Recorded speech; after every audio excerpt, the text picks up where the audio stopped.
کے کالم کا عنوان ملک کا واحد سیاستدان میاں نواز شریف۔ میاں نواز شریف 2018 کے الیکشن کے بعد خاموش ہو کر بیٹھ گئے۔ 11 ستمبر 2018 کو بیگم کلثوم نواز کا انتقال ہو گیا۔ میاں صاحب 3 دن کے لیے پیرول پر رہا ہوئے مولانا تعزیت کے لیے جاتی عمرہ گئے۔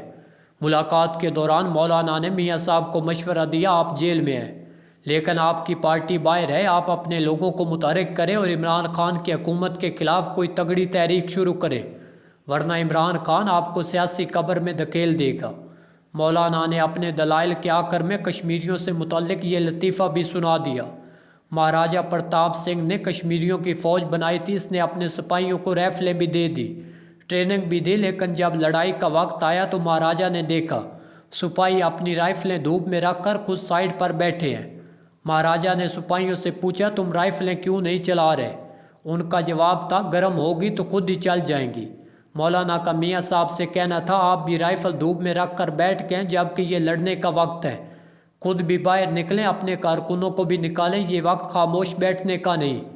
میاں صاحب کا جواب تھا، مولانا صبر کریں، ہمارے بزرگ کہا کرتے تھے جب آندھی چلے تو انسان کو خاموش ہو کر بیٹھ جانا چاہیے اور اپنے وقت کا انتظار کرنا چاہیے۔ آپ بھی خاموش ہو کر بیٹھ جائیں، ہمارا وقت انشاءاللہ ضرور آئے گا۔ مولانا نے میاں صاحب سے اتفاق نہیں کیا، لیکن بہرحال یہ میٹنگ ختم ہو گئی۔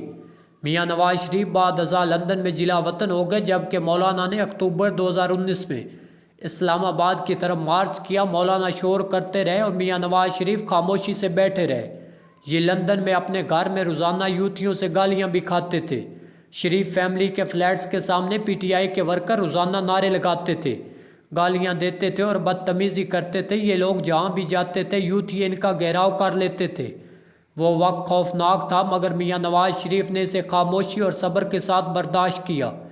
پھر وقت پلٹ گیا، اسٹیبلشمنٹ عمران خان کے پیچھے سے ہٹ گئی، جس کے بعد پی ڈی ایم بنی، عدم اعتماد ہوئی، میاں شہباز شریف جیل اور عدالتوں سے نکل کر وزیر اعظم بن گئے۔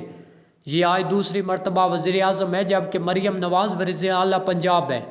مولانا نے اس سارے قصے کے دوران ایک چیز سیکھی، خاموش بیٹھیں، اپنے وقت کا انتظار کریں۔ پی ڈی ایم مولانا نے بنائی تھی، آصف علی زرداری، میاں نواز شریف کو بھی انہوں نے عمران خان کے خلاف اکٹھا کیا تھا۔ اقتدار کے نئے کھیل کے کوچ بھی یہی تھے، مگر پھر زرداری صاحب اور میاں صاحب ایک دوسرے کے ڈائریکٹ ہو گئے۔ میاں صاحب اور زرداری نے مل کر ڈیل کر لی اور مولانا کو ان کے حصے کے مطابق حصہ نہ ملا۔ مولانا کو توقع تھی اسٹیبلشمنٹ کے پی کے ان کے حوالے کر دے گی، نگران دور میں انہیں کے پی کے بھی ملا۔ مولانا کے سمدھی حاجی غلام علی گورنر بنا دیے گئے، نگران حکومت کی اہم ترین وزارتیں جے یو آئی کو دے دی گئی، لیکن مولانا اس فیور کو الیکشن میں تبدیل نہ کر سکے۔ مولانا صدر بھی بننا چاہتے تھے، پیپلز پارٹی اور نون لیگ کی قیادت باتوں باتوں میں انہیں صدارت کا اشارہ بھی دیتی رہتی تھی۔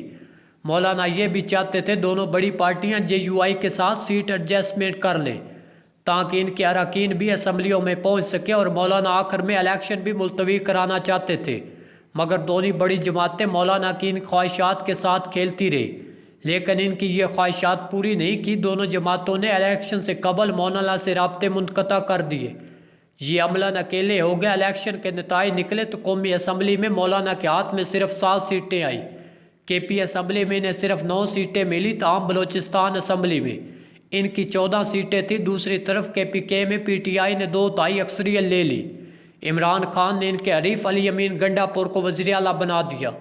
الیکشن کے بعد آصف علی زرداری اور میاں نواز شریف نے بھی مولانا کو اگنور کر دیا، لہٰذا مولانا سیاسی لحاظ سے شدید زخمی ہو گئے۔ ان کے پاس میاں نواز شریف کی طرح خاموش بیٹھنے اور وقت کے انتظار کے سوا کوئی چارہ نہ رہا، لہٰذا مولانا نے اپنی رائفل دھوپ میں رکھ دی، یہ بھی برداشت اور صبر کرنے لگے۔